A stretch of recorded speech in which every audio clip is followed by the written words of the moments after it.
guys, so I'm here to finally answer your university and study related questions from my Q&A video. I answered all of the non-uni study related questions in 2 separate videos, so I'll link those if you're interested in the answers to just random questions people asked me to do with YouTube, books, etc. and you didn't get a chance to see those, then those will be there for you. I do apologise if I don't answer everybody's questions. I'm not sure if I got a proper complete list, but I've tried to answer as many questions as possible. But if, like I said, you feel like I've missed something out or you just have a new question that wasn't asked in the Q&A video, then leave them down below and I will try my best to answer them in the comments. But in no particular organised order, let's get into the questions. So the first couple of questions are about me specifically, one of which is, do you like your new university and have you moved to London yet? So if you don't know, I'm currently studying a PhD at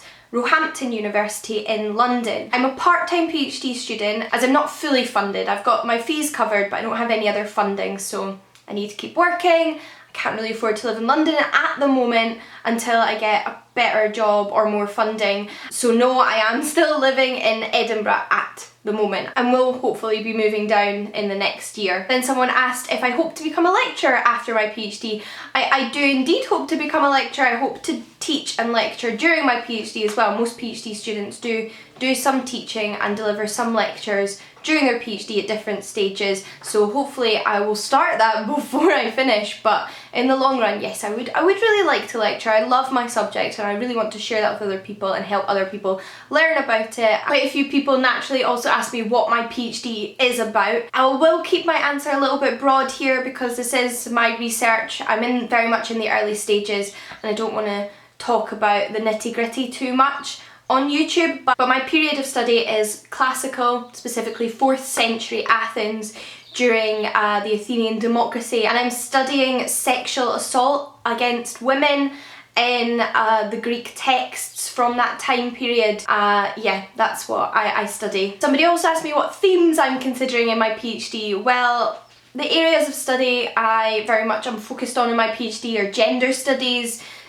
sexuality, sexual relations, sexual assault specifically, obviously. Also literary studies, the use of language and different forms of literature and how these things relate to politics, democracy and law in classical Athens. I'm very interested in Athenian law and legal texts, and I am also considering mythology, so those are the themes, I guess. A number of people also asked me how I managed to balance a social life and a PhD. Generally speaking, I mean, I've balanced my social life in different ways throughout studying. I think one of the things about your undergrad and your postgrad is you are amongst a lot of other people, you have peers, you go to class with people, and in that way it was quite easy to balance the social life because I spoke to people in class, I studied with other people, I did society stuff at the university's classic society with my friends, I lived with other students, all of that stuff really helped. Even after I moved back home during my masters, I still had quite a good social life. Because it is quite different in a PhD, especially since I'm not in the same city as I'm conducting my PhD, but also because generally speaking I don't have classes, I'm not studying the same things as other people, I'm studying my own thing, if that makes sense. So do you know what, actually, if I'm being perfectly honest, it has been a bit of a struggle and I've not worked out all the nitty-gritty, to be perfectly honest, and I try to keep up with my friends as much as possible. Whenever I'm down in London, I make a little bit of time, even if it's only a couple of hours, to see people, and I mean I do stuff with my friends now and then back at home. I'm also quite a solitary, independent person. I like having time to myself and I don't mind, but sometimes a week or two does go past and I do start to feel a little bit lonely. I think that's the nature generally of any kind of work that is freelance and you work by yourself with. I know a lot of my friends that work for themselves, by themselves, feel quite lonely sometimes too, and the only way to get around that is to actively fit in people now and then. I genuinely don't think you can live your life successfully in any way or complete anything successfully if you don't work in a little bit of time for yourself and a social life, if that's what you want. If you just 24/7, 7 days a week don't do anything outside of, say, your studying or your job, I don't think that's great for your brain, and I think your brain needs downtime, it needs variety. I think that's really important. So I never feel guilty about seeing my friends, but at the same time, yeah, it is. It's super stressful trying to fit things in, especially when you're self-scheduled and you feel like you should be doing things all of the time because you don't have a 9 to 5 where somebody's telling you your schedule and what you should be doing. It's difficult, but necessary, if that makes sense. I'm not sure if I've got any fantastic tips at this time though. Like I said, I'm very much in the early stages and still figuring things out. And for those of you as well that have just generally asked how my PhD is going, I feel like I've given you a bit of an impression there in general. Very much the early stages, still feel like I'm figuring things out. I saw a really good meme on Twitter the other day, which was of an apple and a tortoise trying to bite the apple. And the tortoise just obviously kept kind of headbutting it because the apple wasn't cut up or anything. It couldn't get its teeth into it, so it just kept going like this. Beating against the apple, not really getting anywhere, and it was just like first year PhD students. And I think that's true. Again, I'm part-time, so it's going to take me at least 5 years to even complete this PhD, so you know, I am getting places and I feel a lot better than I did when I started. My direction is definitely taking shape and I am enjoying it, but I mean, early days yet, isn't it? Somebody else also asked me how I decided my dissertation topics. So I did an undergrad dissertation and a master's dissertation, and I do plan on doing an entire video about picking your dissertation. And there is a slight difference between an undergrad and a master's dissertation. There's more of an expectation when you're doing a master's dissertation, a postgrad dissertation, that you have an original thesis. Whereas for an undergrad dissertation, you don't necessarily have to have an original thesis, you just have to have an original way of arguing that and analysing the evidence and bringing different scholarship together, if that makes sense. In saying that, it's a really great idea for any topic you pick for your dissertation to be lesser studied. Although there should be scholarship on that subject, even if it isn't your specific argument, you don't really want to do a dissertation on Achilles and Patroclus' relationship in the Iliad, because there's so much on that already, and if you can't bring anything original to the table, even if you come to the same conclusion as other scholars, then you're going to lose out. You should be able to offer something that's specifically you about your dissertation. That's also why your supervisors are there and your lecturers are there to give you a bit of guidance on what's a good path and what isn't a good path. If 3 different lecturers are telling you you should not go down that path for your dissertation, then you should listen to them and you should rethink. You also have to narrow things down, so you might start with quite a broad interest like prostitution in Athens. That's too broad, you're going to have to narrow that down, but it's great that you've got a starting point. Now it's time, like I said, to narrow it down. If there's a class that you've absolutely adored over the years you've been at university, try and think of something within that you'd like to study. What you do your dissertation on may have an impact on what you later research, but it's not the be-all and end-all of what you're going to study. My 2 dissertations were quite different. One was very much a study of literature, and the other was very much a historical exercise. And yeah, the original dissertation did not define my master's dissertation. You can move around within scholarship, so just find something you're really passionate and interested about at the time that you feel like there's, really importantly, the original primary material for and secondary material that is relevant and you can consult. And never be afraid to ask questions or for help or advice from the staff at your university. Specifically how I picked mine, my undergraduate dissertation, I went into my 3rd year when they asked you what do you think you want to do in your 4th year, and I had an idea, and that is not the idea I went with. I thought about the idea, did a little bit of extra reading and decided, you know, this isn't really going where I thought it would, this isn't really maybe what I want to do. So I reconsidered, reflected on a class I was really enjoying at the time, thought, is there something here? Had an idea, sent it to one of the lecturers and they said, yeah, that would work, and I started reading about that. For my master's dissertation, I started the master's thinking, I really want to do something in the realms of law and the Athenian democracy, and preferably women, because there's a bit of a gap in knowledge there and an area that needs more research into it. So I came from that perspective in that situation where I was like, I want to study this area. what could I do. So I went with some ideas to my supervisor, who helped me narrow it down. But again, that was in part inspired by a class I'd done on Athenian law in the final year of my undergrad, which I just adored. So take inspiration from your classes. How do you deal with stress and due dates? Well, I have both a video on time management and stress. Well, tips for dealing with stress, which I'll link, because obviously they go into these things in a little bit more detail.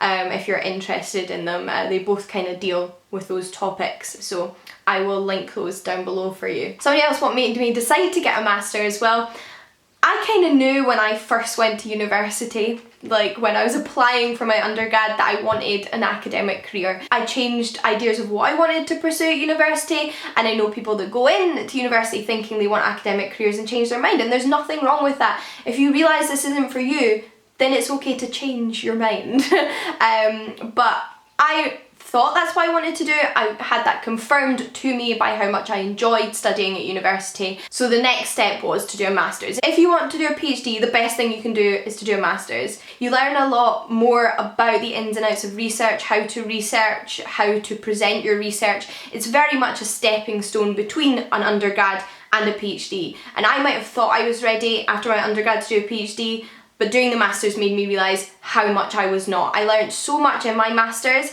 even if it wasn't new knowledge about my time period, it was very much about the mechanisms of academia. And I think it's a really, really important stepping stone, and one that most people will need to take if they want to do a PhD. And I did the masters because I knew I wanted to do a PhD. Somebody also asked me how I managed to keep up with my reading during my undergrad, and I also have a video on that, so I will link that. Was I involved in any societies at university? I was involved in my university's classics society during undergrad. Went to a couple of things in first and second year, but not really properly. I didn't really get properly involved until third year, and then I started going to a lot more things in third year with friends I'd met on my course, so we were all interested in classics. And then in my fourth year I took on a role on the Classics Society committee, which was a lot of fun. I really enjoyed doing that.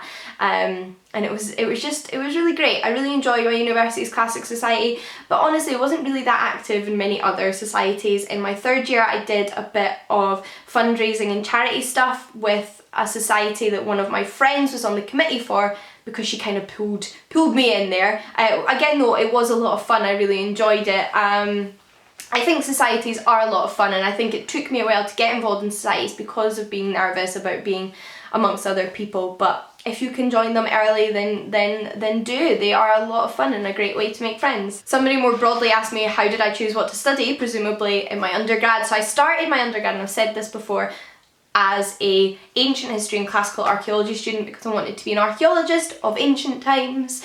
I changed my mind, changed to classical studies because I wanted to concentrate more on text. I did that in second year. When I actually went to my first open day at the university I went to, which was Edinburgh University, I walked up to the history department and was like, I want to do ancient Greeks and Romans, and they were like, that's not this department. I had no idea that classics was a separate discipline. So I then discovered the classics department. This was like before I applied. This was the penultimate year of high school, not the final year. I honestly didn't know really what classics was. I didn't do it at school. I just loved antiquity from reading about it and watching documentaries about it. I enjoyed history and English at school. I thought archaeology sounded super cool because of things like Time Team, and I was just really, really eager to learn more. And like I said, I had a basic understandings of like the history and English disciplines, so I kind of figured that one out during that open day and was like, oh okay. I learned a little bit more and decided to apply. I did also apply to do English literature and philosophy though, but I got accepted to both courses and decided I wanted to do the other one. And I am very pleased with my decision. I absolutely love my field. But to those of you that aren't quite as sure, don't worry, because I have friends that did entire years of different subjects that were completely different to the thing they ended up doing and changed. You don't have to know what you want to do at 18. Then somebody asked what are the worst and best parts of doing a PhD so far. I mean the worst part is probably the potential loneliness, like I mentioned before.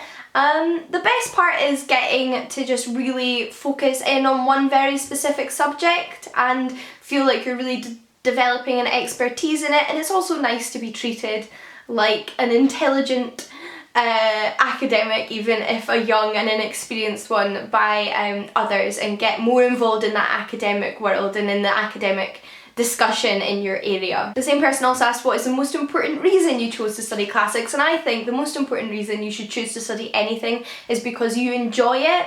I think it's important because I have a passion about it, and I think there's gaps in the historical record that need filled in, and there's lots of reasons why I think that's important.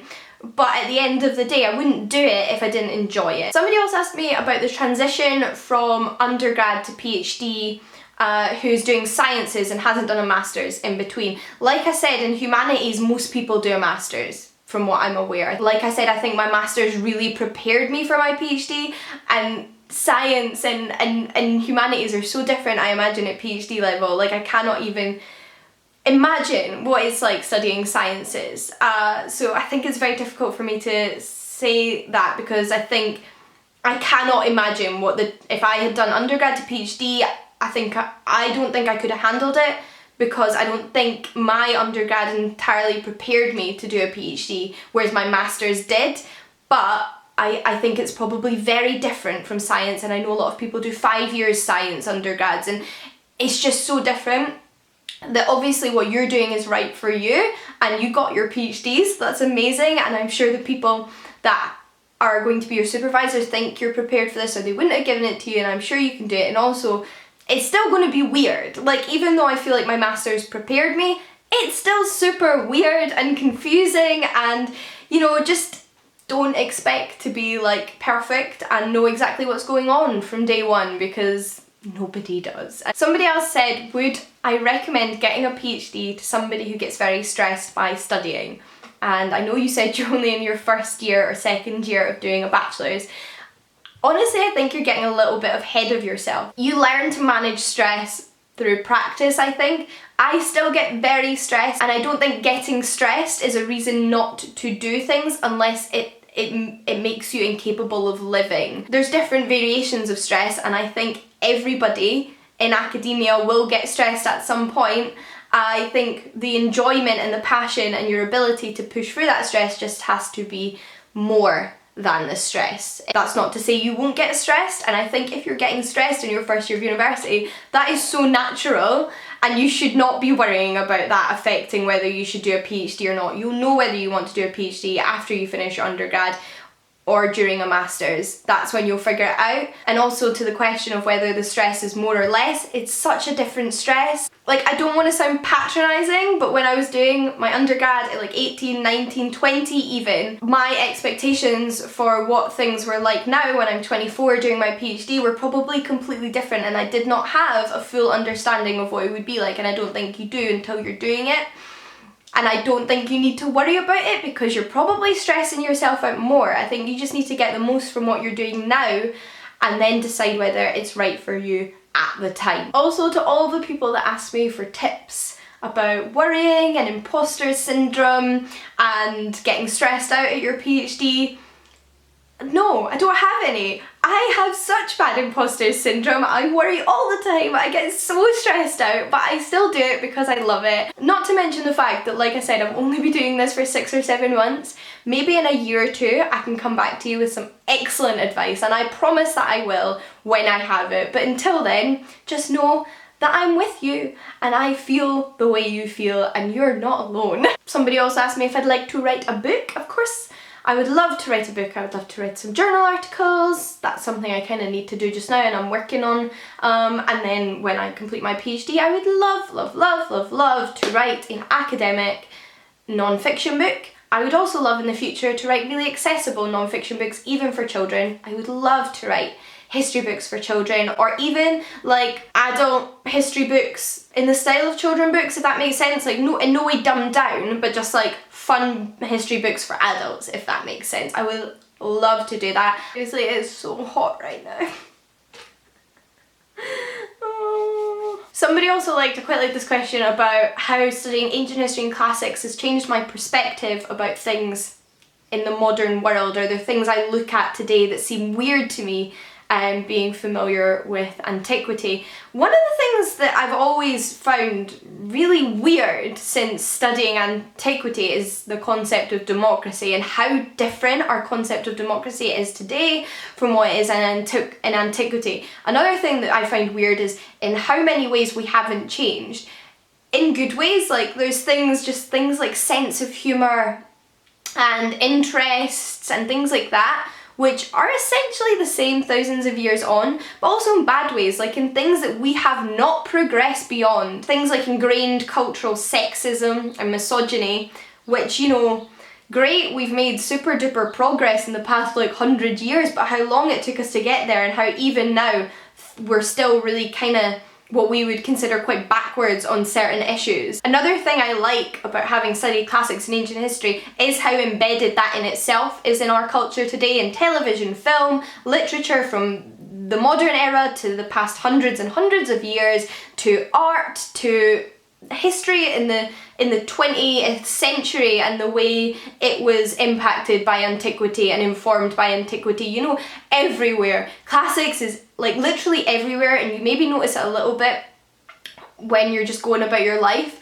Once you've studied it in depth, you just can't not notice it. It's freaking everywhere. I'll leave this video with what I consider to be one of the most important pieces of advice that I've learned and can give to you in most regards to your studies, is to not expect perfection from day one, and is to just learn from your mistakes and expect to grow and change. Things will be difficult, things will be hard, things will be stressful, you will be anxious and worried and confused and lost and lonely and overwhelmed, and so will everybody else. Regardless of how other people seem to you from the outside, this experience is pretty much universal.